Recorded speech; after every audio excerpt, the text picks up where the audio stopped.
बिस्मिल्लाहिर्रहमानिर्रहीम। अस्सलामुअलैकुम वरहमतुल्लाहि वबरकातुहू। दोस्तों, कैसे हैं? क्या हाल है? उम्मीद करता हूँ कि खैर वाफ़ियत से होंगे।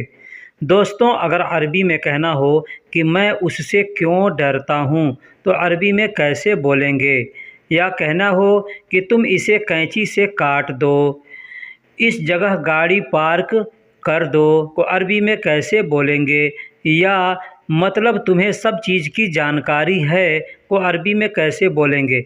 मदरसे में 3 दिन के लिए छुट्टी है को अरबी में कैसे बोलेंगे? तुम बहुत ज़िद्दी आदमी हो को अरबी में कैसे बोलेंगे?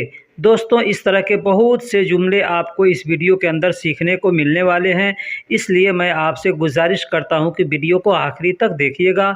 अगर चैनल पर नए हैं, चैनल को सब्सक्राइब नहीं किया है तो चैनल को सब्सक्राइब कर दें, वीडियो को लाइक कर दें और दोस्तों में भी शेयर कर दें। तो चलिए अब हम वीडियो को शुरू करते हैं। दोस्तों, अगर अरबी में कहना हो कि तुम कहाँ हो, तुम कहाँ हो तो कहेंगे इंता या अंता, इंता वैन या अंता वैन। इंता या अंता दोनों का मतलब तुम या तुम्हारा या आपका होता है। यही अगर औरत के लिए कहेंगे तो अंती कहेंगे या इंती कहेंगे। और कहाँ हो को अरबी में वैन कहते हैं। तुम कहाँ हो तो इंता वैन या अंता वैन कहेंगे। या तुम कहाँ हो बोलने का दूसरा भी तरीका है, कहेंगे इंत या अंत। पहले मैंने बता दिया। वैन के जगह पे आप आइन का इस्तेमाल करेंगे। आइना, आइना का मतलब होता है कहाँ, ठीक है। तो कहेंगे इंत आइना या इंत वैन भी कह सकते हैं, या अंत आइना या अंत वैन, मतलब तुम कहाँ हो। मैं जा रहा हूँ, अगर कहना हो कि मैं जा रहा हूँ तो इसको 3 तरीके से बोल सकते हैं। कहेंगे अना दहब, यानी मैं जा रहा हूँ। अना का मतलब मैं, दहब का मतलब जा रहा हूँ। या कहेंगे अना राह, अना राह यानी मैं जा रहा हूँ। अना का मतलब मैं, राह का मतलब जा रहा हूँ।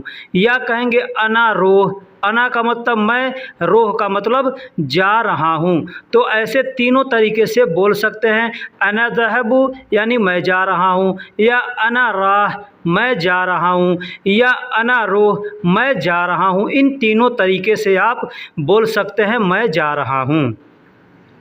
कफ़ील बहुत घमंडी है, अगर कहना हो कि कफ़ील बहुत घमंडी है तो कहेंगे कफ़ील वाजिद मगरूर नफ़र। कफ़ील वाजिद मगरूर नफ़र, इसका मतलब होता है कफ़ील बहुत घमंडी आदमी है। मगरूर अल्फाज हम लोग उर्दू में भी इस्तेमाल करते हैं, तो मगरूर को अरबी में मगरूर ही कहते हैं, जिसका मतलब होता है घमंडी यानी तकब्बुर करने वाला। यह जगह बहुत फ़ायदेमंद है, अगर कहना हो कि यह जगह बहुत फ़ायदेमंद है तो कहेंगे हादा मकान वाजिद मुफीद। हादा मकान वाजिद मुफीद। हादा का मतलब यह, मकान का मतलब जगह होता है, वाजिद का मतलब बहुत होता है, और मुफीद का मतलब फ़ायदेमंद होता है, ठीक है। ये मुफीद अल्फाज भी उर्दू में इस्तेमाल किया जाता है। हादा मकान वाजिद मुफीद। आज हल्का नाश्ता किया था, हम कहते हैं ना कि आज मैं थोड़ा नाश्ता किया था या आज मैं हल्का नाश्ता किया था, तो इसको हम अरबी में कहेंगे अल-यौम सवित फ़तूर खफ़ीफ़। अल-यौम सवित फ़तूर खफ़ीफ़। अल-यौम का मतलब आज, सवित का मतलब किया था, फ़तूर का मतलब नाश्ता होता है, खफ़ीफ़ का मतलब हल्का होता है या थोड़ा होता है। तो आप चाहें तो कह सकते हैं अल-यौम सवित फ़तूर सोए। कल जुमे की छुट्टी थी, कल जुमे की छुट्टी थी तो कहेंगे आम्स इजाज़ा यौम जुमा। आम्स इजाज़ा, आम्स कहते हैं बीते हुए दिन को, तो बीते हुआ दिन को कल कहेंगे, ठीक है। तो आम्स इजाज़ा यानी कल छुट्टी थी। यौम जुमा यानी जुमे की दिन, जुमे की दिन कहना हो कल जुमे की दिन की छुट्टी थी तो कहेंगे आम्स इजाज़ा यौम जुमा। मदरसे में 3 दिन के लिए छुट्टी है, मदरसे में 3 दिन के लिए छुट्टी है तो कहेंगे तलाता यौम लिल इजाज़ा फ़ी मदरसा। तलाता यौम यानी 3 दिन, लिल इजाज़ा यानी लिल का मतलब होता है के लिए, इजाज़ा मतलब छुट्टी, ठीक है। फ़ी मदरसा यानी मदरसे में, तलाता यौम लिल इजाज़ा यानी 3 दिनों के लिए छुट्टी, फ़ी मदरसा यानी मदरसे में है, इस तरीके से बोल सकते हैं। आज पुलिस ने मुझे पकड़ लिया, आज पुलिस ने मुझे पकड़ लिया अगर कहना हो तो कहेंगे अलयौम शुरता अना अमसिक, अलयौम शुरता अना अमसिक। अलयौम का मतलब आज, शुरता मतलब पुलिस, अना मतलब मुझे, अमसिक का मतलब पकड़ना होता है। तो पकड़ लिया, पकड़ लो, पकड़ता हूँ, पकड़ा हूँ, पकड़ोगे, ये जितने भी अल्फाज हैं वहाँ पे अमसिक का इस्तेमाल करेंगे। अलयौम शुरता अना अमसिक यानी आज मुझे पुलिस ने पकड़ लिया। मैं उससे क्यों डरता हूँ अगर कहना हो कि मैं उससे क्यों डरता हूँ, कोई भी आदमी है उससे डरते हैं या काम से डरते, किसी भी चीज़ से डरते हैं, तो आप कह सकते हैं लेश अनाहु अखाइफ, लेश अनाहु अखाइफ यानी मैं उससे क्यों डरता हूँ। लेश का मतलब क्यों, अना मतलब मैं, हु मतलब उस या उससे, अखाइफ मतलब मैं डरता हूँ, तो मैं उससे क्यों डरता हूँ आप कह सकते हैं लेश अना हु अखाइफ। दोस्तों अगर यूँ कहना हो कि मैंने मुदीर को बोला था, कोई भी बात हो सकती है, आपने मुदीर को बोला था, तो किसी से कहना हो तो कहेंगे अना कल्लमत मुदीर, अना मतलब मैंने, कल्लमत यानी बोला था, कल्लम का मतलब बोलना होता है और तो का मतलब था, थे, थी होता है, तो कल्लमत यानी मैंने बोला था, मुदीर यानी मुदीर को, मुदीर कहते हैं मैनेजर हो चाहे जो भी हो उसको मुदीर कहते हैं, तो मैंने मुदीर को बोला था कहना हो तो कहेंगे अना कल्लमत मुदीर, इस तरह से बोल सकते हैं। ऐसे नहीं हो सकता अगर कहना हो कि ऐसे नहीं हो सकता, क्या नहीं हो सकता, कुछ भी ऐसे नहीं हो सकता, अगर ये बात बोलना हो तो कहेंगे माँ यसीर कीदा, माँ यसीर कीदा, माँ का मतलब नहीं, यसीर का मतलब, यसीर कीदा यानी कीदा कहते हैं तौर तरीका, कहते हैं ना कीदा, हाज अकीदा हो अकीदा, आदमी कहता है ना कि ये तरीका वो तरीका, तो वही अगर कहना हो कि ऐसे नहीं हो सकता तो कहेंगे माँ यसीर कीदा यानी ऐसे नहीं हो सकता।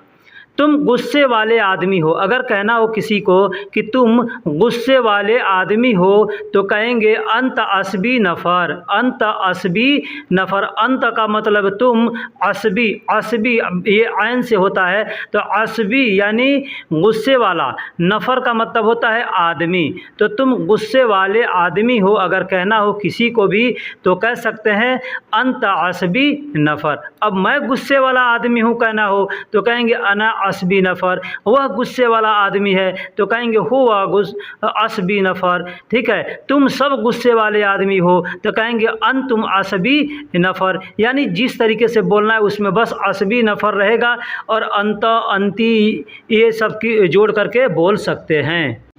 दोस्तों अगर कहना हो कि तुम बहुत ज़िद्दी आदमी हो, तुम बहुत ज़िद्दी आदमी हो, एक आदमी होता है ना कि ज़िद कर लेता है, तो वही ज़िद्दी जो होता है उस ज़िद को अरबी में अनाद कहते हैं, ज़िद को अरबी में अनाद कहते हैं। और जब कहेंगे ज़िद्दी तो कहेंगे तुम बहुत ज़िद्दी आदमी हो तो कहेंगे अंत मर्रा अनीद नफ़र, अंत मर्रा अनीद नफ़र, अंत मतलब तुम, मर्रा मतलब बहुत, अनीद मतलब ज़िद्दी, नफ़र का मतलब आदमी, तो तुम बहुत ज़िद्दी आदमी हो, अंत मर्रा अनीद नफ़र बोल सकते हैं। सारे छोटे कर दो, बड़े नहीं चाहिए, कोई भी सामान आप लेने जा रहे हैं उसको छोटे कर करके लेना है तो आप कह सकते हैं कि सारे छोटे कर दो, बड़े नहीं चाहिए, या इतना सब सिर्फ कह सकते हैं सारे छोटे कर दो। अगर कहना हो कि सारे छोटे कर दो तो कहेंगे कुल्लु सौवी सगीर, कुल्लु सौवी सगीर यानी सारे छोटे कर दो। अब कहना हो कि बड़े नहीं चाहिए तो कहेंगे कबीर मा इबगा, कबीर मा इबगा यानी बड़े नहीं चाहिए, या अबगा के जगह पे आप चाहें तो अबगा बोल सकते हैं, इबगा बोल सकते हैं, ए भी बोल सकते हैं, ठीक। तो सारे छोटे कर दो, बड़े नहीं चाहिए, तो आप इस तरह बोल सकते हैं कि कुल्लु सौवी सगीर कबीर मा इबगा। दोस्तों अगर अरबी में इस तरह से कहना हो कि तुम इसे कैंची से काट दो, अब कैंची से बाल काटते हैं, कपड़ा काटते हैं, जो भी चीज़ काटते हैं, काटना हो तो आप कह सकते हैं हादा अंत, या अंत हादा आगे पीछे करके बोल सकते हैं, अंत हादा गस्सी मिगस, अंत हाजा गस्सी मिगस, अंत का मतलब तुम, हाजा का मतलब इसे, गस्सी का मतलब काटना होता है, मिगस मतलब कैंची से। तो अंत हाजा गस्सी मिगस यानी तुम इसे कैंची से काट दो। या यूँ कहना हो कि तुम इसे चाकू से काट दो तो कहेंगे अंत हाजा गस्सी सिक्कीन, अंत हाजा गस्सी सिक्कीन यानी तुम इसे कैंची से काट, चाकू से काट दो। पीछे मैंने बताया कैंची से, तो कैंची को अरबी में मिगस कहते हैं और चाकू को अरबी में सिक्कीन कहते हैं। तो जो चीज़ से काटने का इरादा है आप उससे बोल सकते हो कि सिक्कीन से यानी चाकू से काट दो या कैंची से काट दो।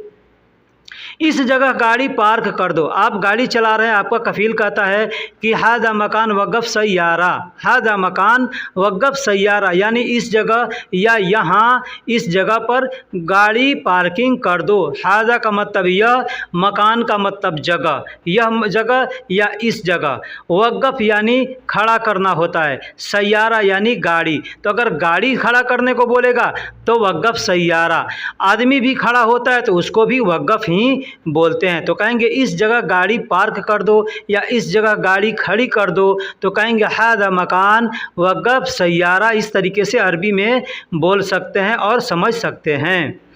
किसी दूसरे रास्ते से जल्दी चलो। हो सकता है आपका कफील आपके साथ बैठा हो, किसी रास्ते में जहमा लगा हो, जाम लगा हो, तो आदमी कहेगा ना किसी दूसरे रास्ते से जल्दी चलो, अगर कहीं जल्दी जाने का इरादा है तो आदमी कहेगा ऐ तानी तरीक मिन सूरा रोह। ऐ मतलब किसी या कोई, तानी मतलब दूसरा, तरीक का मतलब रास्ता, मिन का मतलब से, सूरा का मतलब होता है जल्दी, और चलो तो यहाँ पे आप चाहें तो रोह का इस्तेमाल भी कर सकते हैं या यमशी का इस्तेमाल भी कर सकते हैं। रोह का मतलब होता है जाओ या जाना, ठीक है, और यमशी का मतलब होता है चलो या चलना। तो बात सेम है, किसी दूसरे रास्ते से तुम जल्दी चलो या किसी दूसरे रास्ते से जल्दी जाओ। ये अल्फाज आदमी जाओ और चलो का कहाँ पे होगा? जैसे फ़ोन पर आदमी बोला है कि मैं जाम में फंसा हुआ हूँ, तो आदमी कहेगा कि ऐ तानी तरीक मिन सूरा रोह यानी किसी दूसरे रास्ते से जल्दी जाओ, ठीक है। या साथ में आदमी बैठा है तो कहेगा ऐ तानी तरीक मिन सूरा यमसी यानी किसी दूसरे रास्ते से जल्दी चलो, यानी साथ में बैठा है तो चलने को बोलेगा, और फ़ोन पे अगर बात कर रहा है तो कहेगा जाने को बोलेगा, यानी रोह का इस्तेमाल वहाँ करेगा। दोस्तों अगर अरबी में यूँ कहना हो कि मतलब तुम्हें सब चीज़ की जानकारी है, मतलब तुम्हें सब चीज़ का इल्म है, मतलब तुम्हें सब चीज़ जानते हो, मतलब तुम्हें सब कुछ मालूम है, मतलब तुम्हें सब पता है, इतने हम हिंदी में या उर्दू में बोल सकते हैं। अरबी में हम कहेंगे यानी अंत कुल्लु शै इल्म फ़ी, यानी मतलब का मतलब होता है मतलब अंत कुल्लु यानी तुमको सब, शै मतलब चीज़ें, मालूम मतलब पता है या जानकारी है। तो आप बोल सकते हैं यानी अंत कुल्लु शै मालूम, या बोल सकते हैं यानी अंत कुल्लु शै अदरी, अदरी का मतलब भी होता है जानकारी, ठीक है। या इल्म भी बोल सकते हैं, अदरी भी बोल सकते हैं, मालूम भी बोल सकते हैं, या इस जगह पे चाहे तो आरफ का भी इस्तेमाल कर सकते हैं, बोल सकते हैं मतलब तुम्हें सब चीज़ की जानकारी है, यानी अंत कुल्लु शै आरफ। या यूँ बोल सकते हैं यानी अंत कुल्लु शै मालूम, या यूँ बोल सकते हैं अंत यानी अंत कुल्लु शै अदरी या मालूम, या बोल सकते हैं यानी अंत कुल्लु शै इल्म फ़ी। इल्म फ़ी, इल्म का मतलब भी होता है जानकारी, मालूमात, ठीक है। तो ऐसे, और यानी का मतलब होता है मतलब, जैसे इंग्लिश में बोलते हैं एप्पल, एप्पल मीन्स, तो ये जो मीन्स होता है ना, तो इसको अरबी में ये बोलते हैं यानी। उर्दू में इसको बोलते हैं मतलब, कि एप्पल का मतलब क्या होता है, तो ये जो मतलब अल्फाज आता है इसको अरबी में यानी बोलते हैं। तो दोस्तों वीडियो कैसी लगी आप हमें कमेंट बॉक्स में ज़रूर बताइएगा। वीडियो अगर अच्छी है तो आप हमारे वीडियो को लाइक करें, चैनल को सब्सक्राइब करें, दोस्तों में भी शेयर करें और कमेंट्स करके ज़रूर बताएं कि वीडियो आपको अच्छी लगी है। तो दोस्तों फिर मिलेंगे किसी अगले वीडियो में, तब तक के लिए अल्लाह हाफिज़, सलाम अलैकुम।